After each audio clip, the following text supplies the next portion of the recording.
Picture this. In the pre-dawn hours, federal agents from Homeland Security Investigations quietly surround a sprawling Miami estate owned by Sean Diddy Combs. Inside, what they found was more akin to a film set than a private residence. Unregistered handguns tucked into nightstands, packets of MDMA pills hidden in designer drawers, and dozens of bottles of baby oil lining a walk-in closet. The most revealing discovery, however, was the professional lighting equipment.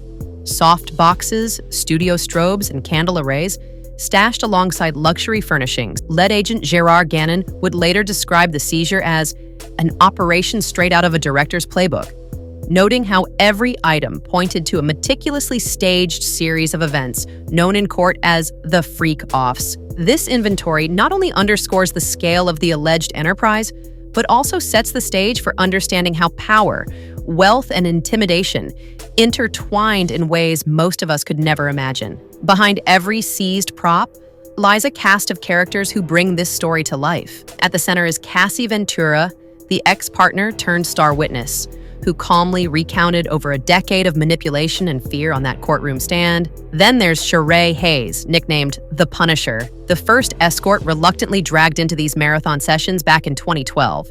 He's the one who described the initial $800 payment and how he was swept into a world of staged voyeurism. Watching it all from the sidelines is Dr. Dawn Hughes, a forensic psychologist whose testimony on the emotional chokehold of financial dependence helps explain why victims stay silent. And of course, Gérard Gannon, the lead DHS agent whose meticulous inventory of guns, pills, oil, and lighting rigs paints a picture of an operation run with military precision. But the intrigue doesn't stop there. Coming up later in the trial, we may hear from Cassie's mother, a key figure in understanding the personal fallout, one of Combs' assistants who could confirm every last detail of the logistics, and even Kid QD, whose presence in texts and travel schedules hints at the wider orbit of this alleged enterprise. Each new name adds another layer to a case where fame, fortune, and fear collide. The term freak off itself sounds almost innocent, until you learn it was coined by Sean Diddy Combs around 2012 to describe a voyeuristic spectacle he orchestrated. Picture a luxury hotel suite or a private jet cabin transformed into a makeshift studio. Outfits handpicked, often from high-end sex shops, each piece tested until Combs approved it. Candles arranged for mood, then swapped out for powerful studio strobes at his direction, and ambient tracks cued perfectly to heighten every heartbeat. In essence, these weren't casual parties, but fully choreographed productions designed for Combs' exclusive viewing pleasure, blurring the line between performance and exploitation.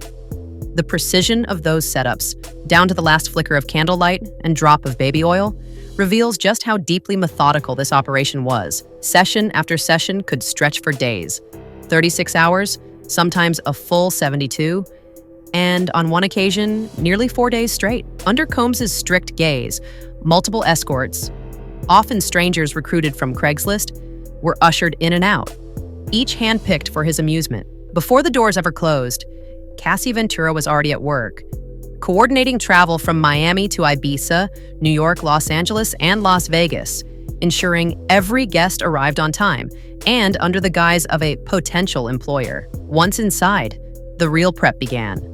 A steady drip of ecstasy, GHB, ketamine, cocaine, and weed to loosen everyone, followed by layer upon layer of baby oil until skin glistened under those studio strobes. Between bouts of voyeuristic performance, Combs would critique the lighting, dimming candles here, raising flash power there, treating each act like a director fine-tuning his final cut. And though the spectacle may have looked decadent for Cassie and the others, it felt like a prison sentence cloaked in luxury. When Cassie Ventura took the witness stand, she appeared calm yet resolute, her growing baby bump on full display as she walked in. She recounted every detail with a steady voice, describing how Combs wielded those freak-off videos like weapons. "If I didn't do exactly as he instructed," she testified, "he'd threatened to release them." The courtroom fell silent as she explained how a single phone notification could have meant public humiliation, lost contracts, or even career ruin. Her tone never wavered when she detailed the mechanics of coercion,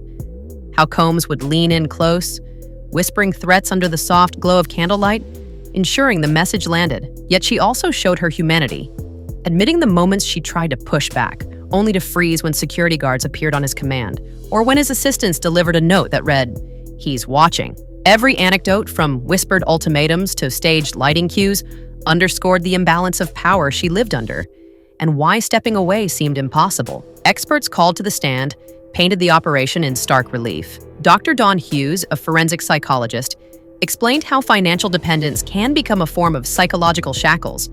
Victims are told they'd lose housing, career chances, or custody of loved ones if they spoke out. She laid out the stages of grooming: gradual escalation of demands, isolating the target from support networks, and using money as both carrot and stick, to show why Cassie Ventura and others stayed silent. On the material side, Homeland Security's evidence inventory went beyond pills and oil. Gérard Gannon detailed forensic analyses of lighting rigs, noting custom wiring hidden in closets and remnants of candle wax mapping the precise positions used during freak-offs. Ballistics experts confirmed the handguns were unlicensed, and toxicologists traced MDMA and GHB metabolites in samples taken from hotel linens. Even the baby oil bottles were cataloged, their serial numbers matching bulk shipments to Combs's Miami property. Together, these expert testimonies and physical exhibits didn't just corroborate Cassie's story, they wove a portrait of a calculated, resource-heavy operation that left little to chance. The stakes couldn't be higher. This isn't just a domestic dispute playbook. Prosecutors are arguing that Sean Diddy Combs ran a full-blown criminal enterprise, using violence, coercion, and even finance teams to sustain an illegal racket. On one side, the defense insists this was a tumultuous romance gone wrong, chalking up the footage of Cassie Ventura's abuse to domestic violence, not racketeering. But the racketeering charges hinge on proving a pattern of organized wrongdoing. Meeting rooms that doubled as production studios, staff enlisted to facilitate and cover up every freak-off, and money trails that lead straight to complicated shell entities. Then there's the shadow of Kim Porter, Combs's former partner, whose untimely death in 2018 still stirs whispers.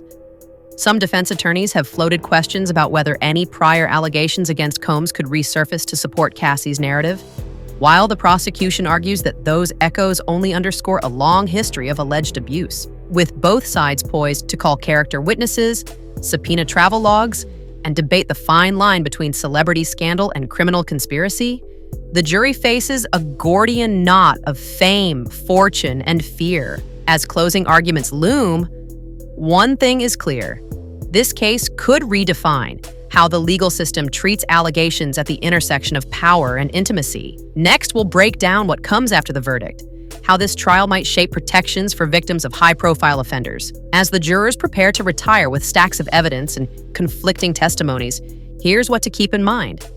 Diddy's empire of influence that once fueled chart-topping hits now faces scrutiny as prosecutors lay out a blueprint of coercion. Lighting rigs and baby oil traded for silence, private jets turned into cages, and the looming threat of leaked videos as a means of control. Cassie Ventura's calm, pregnant silhouette behind the witness stand wasn't just a dramatic image, it embodied the human cost of a meticulously orchestrated racket. On the other side, the defense will remind us of the blurred lines between a volatile romance and outright criminal conduct, urging the jury to see freak-offs as extreme intimacy rather than enterprise. When the verdict finally drops, it won't just decide Sean Diddy Combs' fate. It could set a new precedent for how the law views the intersection of celebrity power and personal violation. Will this trial close the door on hiding abuse behind glamour? Or will it reinforce the myth that fame puts certain wrongs beyond reach? Stay tuned. What happens next could change everything about how victims of the rich and famous find their voice.